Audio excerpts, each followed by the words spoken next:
آپ کیا کہیں گے، یہ بھٹو والا فیصلہ جو ہے کوئی سیاسی تاریخ درست کرنے کی طرف ہمیں لے کر جائے گا، یا ایسے ہی فیصلے ہم وقتاً فوقتاً کبھی رائٹ کو کبھی لیفٹ کو کرتے رہیں گے؟ ہاں، بسم اللہ الرحمن الرحیم۔ ملک صاحب، پہلی بات تو یہ ہے کہ جیسا کہ آپ نے کہا کہ یہ پہلی مرتبہ نہیں ہے کہ سپریم کورٹ نے اپنے کیے ہوئے کسی فیصلے کے حوالے سے اس بات کو تسلیم کیا ہے کہ یہ فیصلہ، اسے آپ ڈیو پروسیس کہیں، اسے آپ یہ کہیں کہ جیسے کہ برسر صاحب بتا رہے ہیں کہ جی جزیات اور ڈیٹیلز پہ بات نہیں ہوئی، لیکن یہ بہرحال تسلیم کیا گیا ہے کہ وہ ایک درست فیصلہ نہیں تھا،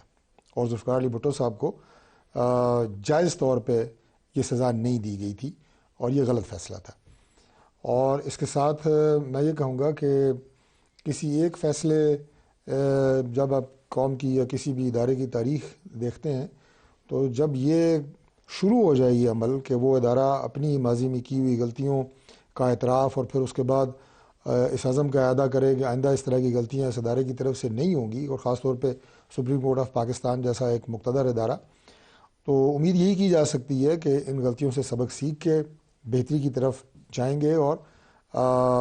آئندہ ایسی جو ہے وہ فیصلہ جو ہے وہ ہم ایکسپیکٹ نہیں کرتے کہ دوبارہ کبھی ایسا ہو۔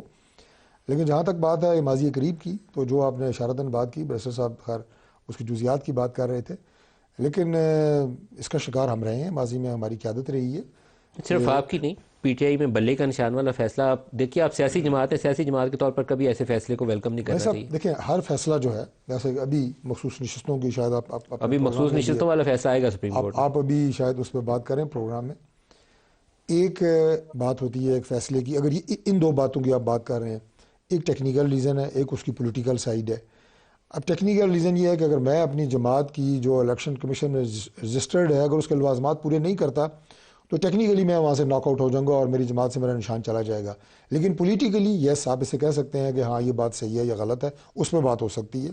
اس میں آپ کی رائے سے اتفاق کر سکتا ہوں، لیکن چند چیزیں ہیں جو کچھ کہ چیزیں واقعی ہوتی ہیں جو ٹیکنیکلی ہیں، لا اسپرٹ آف پوائنٹ آپ کہہ لیں۔ ڈیموکریسی کو آپ کو سامنے رکھ کے دیکھنا پڑتا ہے۔ اسی طریقے سے جب سیاسی جماعت کو پورے الیکشن پروسیس سے باہر نکالا جا رہا تھا، یہ ویسا ہی تھا جیسے سینٹ الیکشن میں آپ کا سمبل لے کے آپ کے سینیٹرز کو انڈیپینڈنٹ کر دیا گیا تھا، نہیں، میں نے وہ عرض بھی کیا غلط ہے تھا، کہ ماضی یہ اس سے قریب 100 میں گنا بڑا یہ غلط ہے۔ اس کا پوری شکار سیاسی جو جماعت کو ہے، آپ نے انڈیپینڈنٹ بنا اس کا دیا، شکار اٹ از ہماری ناٹ آل۔ لیڈرشپ، ہماری جماعتیں رہی ہیں،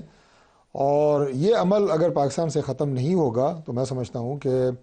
جو ہم رول آف لاء کی بات کر رہے ہیں، جو ہم انصاف کی، اور انصاف یکساں سب کے لیے، وہ کیسے ہوگا؟